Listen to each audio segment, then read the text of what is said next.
Oke, saya mulai aja ya. Hari ini topik kita tentang compression data, ya. Bagaimana teknik untuk mengepres data ya supaya ukurannya lebih kecil gitu ya. Jadi harapannya nanti setelah selesai mempelajari ini ya, nggak banyak kok. Secara umum mahasiswa dapat mengerti dan menerapkan kompresi ya pada aplikasi. Nah, ada beberapa metode sebenarnya untuk mengkompres data, tapi yang kita pelajari satu aja cukup ya, metode Huffman namanya, metode Huffman ya. Jadi apa sih itu compression data? Ya intinya namanya mengkompres kan supaya ukurannya bisa lebih kecil gitu. Nah, tujuannya untuk memampatkan teks ya atau string. Nah, jadi dampaknya apa? Karena ukurannya kecil, kita bisa lebih paket tersebut bisa lebih cepat sampai di tujuan ya, mempersingkat pengiriman data di jaringan. Dan kemudian yang kedua, secara otomatis sebenarnya karena kita pakai metode tertentu untuk mengkompresnya, maka sekaligus teks itu kalau kebaca sama orang jadinya nggak dimengerti. Ya, teks itu nggak dimengerti. Ya, jadi mirip kriptografi karena udah ada teknik untuk mengubah data aslinya menjadi sesuatu data hasil dari kompresi. Gitu. Nah, cara kerjanya sebenarnya simple ya. Cara kerjanya itu bagaimana dengan memanfaatkan karakter yang muncul berulang-ulang. Jadi semakin banyak karakter yang sama muncul, nah, itulah kesempatan untuk mengkompres karakter tersebut ya. Nah, salah satu contohnya metode Huffman yang akan kita pelajari. Kita lihat cara kerjanya. Jadi metode Huffman ini mengkompres data ada 9 step ya, 9 langkah untuk menyederhanakan atau mempersingkat kumpulan-kumpulan dari karakter itu. Nah, jadi ada 9 step, saya bacakan aja, nanti kita akan memahaminya ketika kita coba langsung. Jadi pertama nanti si metode ini akan menghitung jumlah pemunculan dari setiap karakter. Jadi ada sebuah teks, nanti kita hitung karakternya per karakter, berapa kali muncul, huruf A berapa kali, huruf B berapa kali muncul gitu. Baru nanti kita yang kedua kita buat simpul ya, simpul kita buat kelompok-kelompok. Kemudian nanti kita urutkan mana yang karakter paling banyak muncul, kita taruh di sisi kiri, dan seterusnya sampai ke sisi kanan. Kemudian nanti mulailah kita menggabungkan simpul-simpul yang terkecil, ya, sampai nanti semua simpul ini kita gabungkan, tapi nanti dia membentuk sebuah tree ya, jadi seperti pohon yang ke bawah makin lebar. Nah, sehingga terbentuklah yang disebut dengan Huffman tree atau pohon Huffman. Si Huffman yang menemukan metode ini. Nah, baru kemudian kita buat dari setiap tree itu ada cabang ke kiri dan ke kanan. Kita buat label angka ya, yang di kiri itu selalu angka 0 ya, yang cabang sebelah kanan kita kasih angka 1. Baru kemudian kita mendapatkan, kita bisa menelusuri path dari sebuah karakter ya, sampai ke simpul daun, ke simpul terakhir yang tidak punya anak gitu. Nah, langsung aja kita lihat contohnya biar paham ya. Nah, ini lihat langsung contohnya. Jadi pertama misalnya gini, ada sebuah karakter ya, bukan sebuah karakter, sebuah teks ya.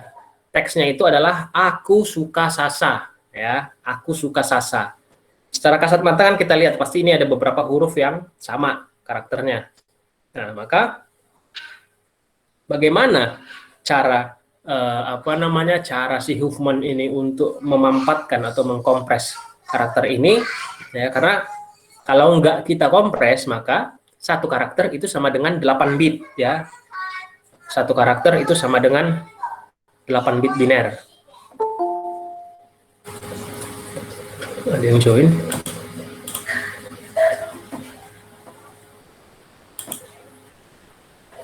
Oke. Satu karakter sama dengan 8 bit biner. Jadi tinggal kalikan aja ini berapa karakter. Nah, sekarang bagaimana caranya? Melalui Huffman tree ini akan kita kompres datanya. Nah, tadi ada 9 langkah. Kita mulai dari langkah yang pertama. Pertama, kita hitung dulu jumlah penggunaan dari setiap karakter. Ya, hitung jumlah penggunaan. Maka bisa kita lihat. Kita lihat A yang pertama. A ini berapa kali sih muncul? A muncul 4 kali. 1, 2, 3, 4. A muncul 4 buah. Selanjutnya K. K muncul berapa kali? 1, 2 kali. Kita tuliskan. Yang ketiga U. U muncul berapa kali? 1, 2, hanya 2 kali. Yang keempat S. S muncul berapa kali? 1, 2, 3. 3 kali. Selanjutnya ini U udah muncul, K udah, A udah, S udah, A udah, S udah, A udah. Nah, berarti dari hasil perhitungan kita sebenarnya dari satu string ini ya, satu teks ini hanya terdiri dari 4 karakter sebenarnya, di mana A muncul 4 kali, K muncul 2 kali, U muncul 2 kali, dan S muncul 3 kali. Selanjutnya di langkah yang kedua, buat simpul untuk karakter ya, simpul itu buat buletan kayak gini ya, sebagai langkah awal untuk buat tree nanti. Di mana yang ketiga, urutkan simpul berdasarkan jumlah penggunaan dari kiri ke kanan secara descending. Ya, jadi dari kiri itu paling besar buat. Ya, jadi kayak tadi ada A, K, U, S. A 4 kali maka dia paling kiri. Kemudian S 3 kali maka dia setelah A. Kemudian selanjutnya K dan U ada 2 kali. Maka karena kita lihat K yang duluan muncul, ya, maka kita tuliskan K dulu 2 kali, baru U 2 kali. Jadi seperti ini. A 4 kali muncul A4, S 3 kali, S3, kemudian ada K 2 kali dan U 2 kali. Jadi seperti ini susunannya. Ya. Langkah ketiga.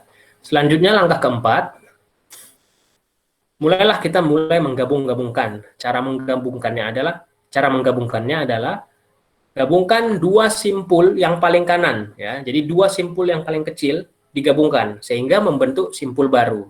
Kalau kita lihat tadi di yang ketiga paling kanan itu adalah K dan U. Ya, maka K dan U ini kita gabungkan. Karena digabungkan jadinya tentu KU4. Digabungkan KU4 jadinya simpul barunya karena hasil penggabungan. Di mana KU4 ini adalah hasil penggabungan dari K2 dan U2. Jadi gambarnya seperti ini, langkah 5. Ya.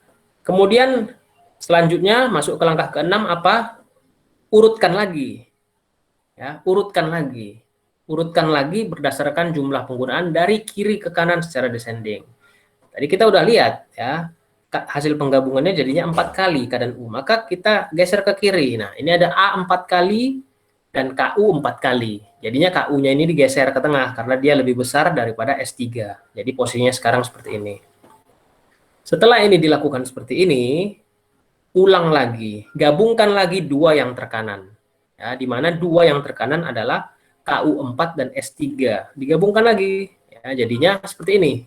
Jadinya KU4 dan S3 kalau digabungkan jadinya KUS7. Ya, KUS 7 kali muncul.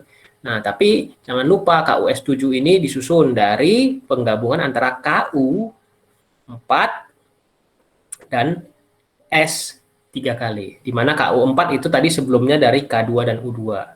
Jadi gambarnya seperti ini, ya. Kemudian setelah ini apalagi yang dilakukan?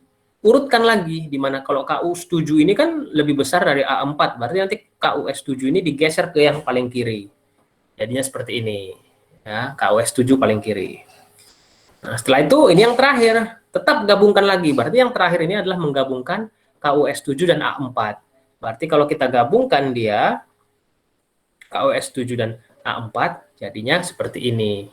KUSA 11, di mana KUSA 11 itu adalah penggabungan dari KUS7 plus A4 ya.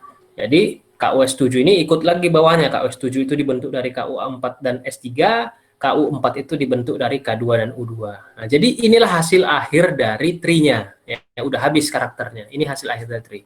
Selanjutnya baru kita buat angka-angka binernya, di mana tadi sesuai teorinya untuk cabang yang di kiri kita kasih angka 0 dan untuk cabang yang di kanan kita kasih angka 1. Maka tinggal kita gambarkan aja dari atas. Untuk ini yang kiri binernya 0, yang kanan 1. Kus7 ada cabang juga di bawahnya, yang kiri kasih 0, yang kanan kasih 1. KU4 punya cabang, yang kiri kasih 0, yang kanan kasih 1. Jadi seperti ini. Nah, selanjutnya baru sesuaikan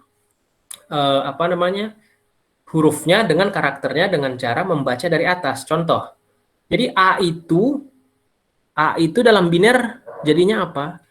A itu dalam biner baca dari atas untuk menuju A. Ya, untuk menuju A binernya adalah 1 aja, ketemu 1 udah ketemu A. Itu. Nah, sekarang kalau S binernya apa? S dari atas, maka S itu arahnya ke 0 dulu baru 1. Berarti S itu binernya adalah 0, 1. Ya. Kemudian K. Kalau K itu binernya apa? Baca dari atas, kalau menuju K berarti binernya adalah 0, 0, 0. Sementara kalau U binernya gimana? Kalau U, lihat dari atas, untuk menuju U binernya adalah 0, 0, 1. Maka kita tulis seperti ini ya kodenya.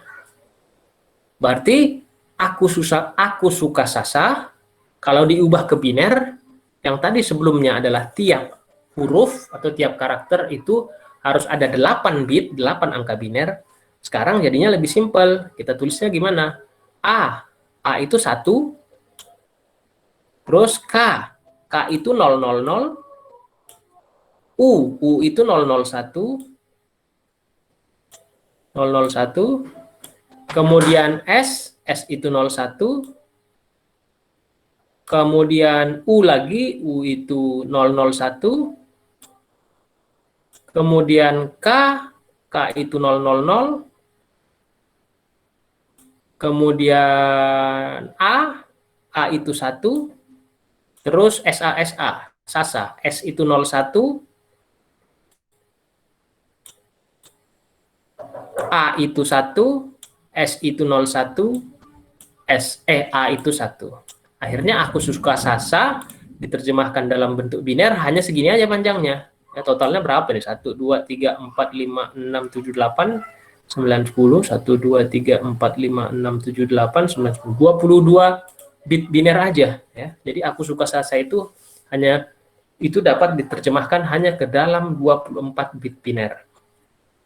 3 byte aja ya. Kalau kita perhatikan dari contoh ini ya, metode Huffman ini dia berusaha membuat karakter yang paling sering muncul ya, seperti ini contohnya A, semakin sering karakter itu muncul, maka lambangnya hasil terjemahannya ke dalam biner itu semakin kecil ya. Coba kita lihat A itu paling sering muncul dan itu diterjemahkan ke hanya 1 angka biner aja, yaitu 1.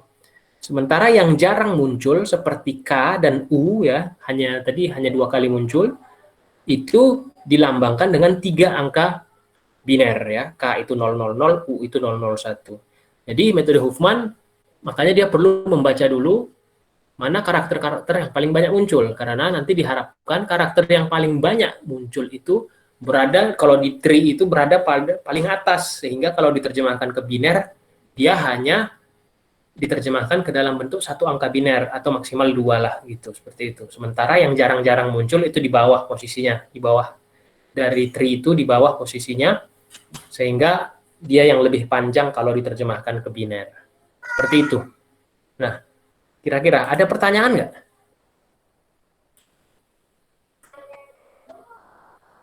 tentang Belum materi? ada, Pak. Kenapa? Belum ada, Pak. Belum ada? Belum ada? Iya, Pak, cukup. Cukup ya? Yakin? Karena kalau sudah tak ada pertanyaan lagi, selesai sudah.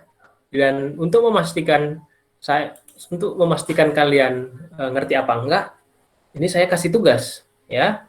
Dan ini udah saya buat tugasnya di e-learning juga. Jadi sebenarnya soalnya ini ya.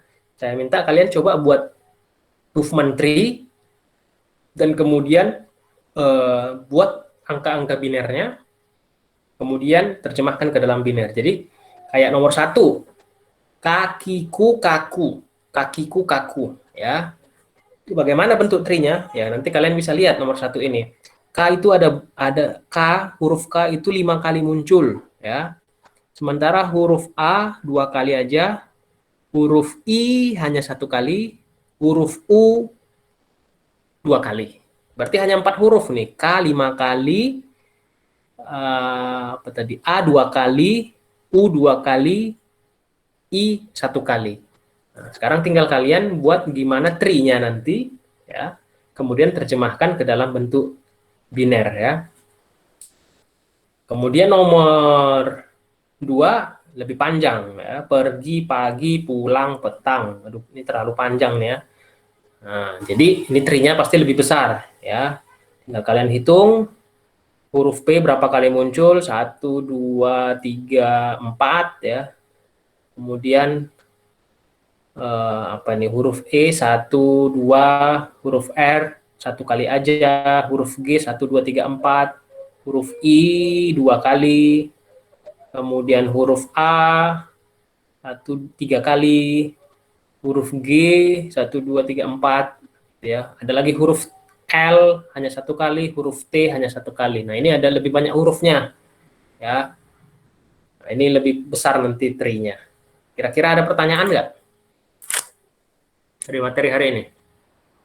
Enggak, Pak. Paham. Paham ya. Jadi coba nanti kerjakan tugasnya ya. Tugasnya saya kasih waktunya sampai 2 minggu sih. Tapi saya harap sih harusnya sih hari ini ya. Ini kan materinya dikit. Jadi ya memanfaatkan waktu hari ini dikerjakan ya biar bisa langsung diupload. Tujuan akhirnya itu sampai nanti kayak gini ya. Jadi pergi pagi pulang petang itu susunan bitnya itu jadi apa gitu, atau kakiku kaku itu susunan bitnya jadi seperti apa. Nanti itu hasil akhirnya. Tapi jangan tulis jawabannya langsung hasil akhirnya, tapi gambarkanlah tree-nya ya. Kemudian mungkin interpretasi orang nanti kadang beda-beda ya. Nanti kadang ini di sisi kiri, ini di sisi kanan ya. Apalagi terutama kalau ketemu bit yang sama, jumlah pemunculan yang sama, seperti kayak tadi ini aku suka Sasa di contoh kita ini K-nya ada 2 kali, U ada 2 kali. Ini yang mana di sebelah kiri, mana yang di sebelah kanan ya. Buat aja yang paling duluan muncul di karakter, di string itu, di teks itu yang di sebelah kiri yang duluan ya. Jadi seperti aku suka Sasa kan K duluan baru U di teksnya, maka K duluan baru U. Seperti itu. Walaupun nanti kalau kalian, ada beberapa dari kalian biasanya sih ada yang salah membuat tree-nya, itu nggak masalah ya. Nggak masalah. Yang penting poin yang utamanya selalu buat simpul diurutkan berdasarkan jumlah penggunaan dari kiri ke kanan ya. Pokoknya angkanya dari kiri harus paling besar sampai ke kanan paling kecil. Di situ letak poin intinya sebenarnya, jangan sampai salah. Kemudian setelah menggabungkan 2 simpul yang paling kanan, jangan lupa seperti ini, susun kembali. Jadi A4, S3, KU4. Ini KU4 udah 4, berarti dia harus digeser ke tengah ya. Jangan lupa susun kembali. Susun kembali, yang kiri paling besar, yang kanan paling kecil. Itu sering orang lupa untuk menyusun kembalinya. Seperti itu sih. Oke. Selesai pertemuan materi hari ini.